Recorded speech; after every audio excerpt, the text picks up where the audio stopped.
Sur le front de la pandémie de coronavirus, l'optimisme après l'annonce d'une probable arrivée en Europe et aux États-Unis de 2 vaccins prometteurs d'ici la fin de l'année. L'un développé par la start-up américaine Moderna, l'autre par l'alliance Pfizer-BioNTech. Un développement et une distribution à grande échelle de ces vaccins anti-Covid-19 sont attendus avec impatience alors que quelques 56 millions de personnes malades du coronavirus ont été officiellement recensées dans le monde depuis le début de la pandémie selon un dernier bilan. Si nous travaillons de concert avec les autorités, il y a une chance que nous puissions recevoir l'approbation des États-Unis ou de l'Europe ou des deux cette année, a estimé le PDG de BioNTech. Une distribution du vaccin pourrait même être envisagée dès le mois de décembre, mais il faut que nous travaillions main dans la main, très étroitement et de manière intensive. Pfizer-BioNTech et Moderna ont annoncé ces derniers jours une efficacité de l'ordre de 95% pour leurs vaccins, dont des centaines de millions de doses ont déjà été réservées par différents gouvernements.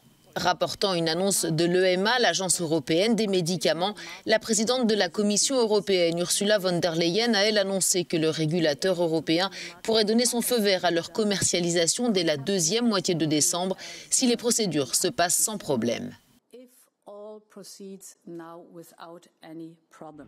Durement touchées par la crise et en mal de touristes, les compagnies aériennes se sont transformées en entreprises de fret, se positionnant telle Lufthansa pour acheminer ses vaccins. La compagnie aérienne allemande assure qu'elle est opérationnelle pour alimenter de très nombreux pays à travers le monde. La Hongrie, elle, n'a pas attendu et dispose déjà d'un vaccin, le Sputnik 5, mis au point par la Russie, mais qui est encore à l'essai et n'a pas pour l'heure obtenu l'approbation de l'Agence européenne des médicaments. Les premiers échantillons commandés par la Hongrie, une dizaine de doses, serviront à faire des tests avant que des quantités plus importantes soient importées dans la deuxième moitié de janvier, a précisé Budapest. Moscou estime à 92% l'efficacité de son vaccin. Reste que certains experts ont émis des doutes sur la légalité de cette importation sans l'accord de l'EMA.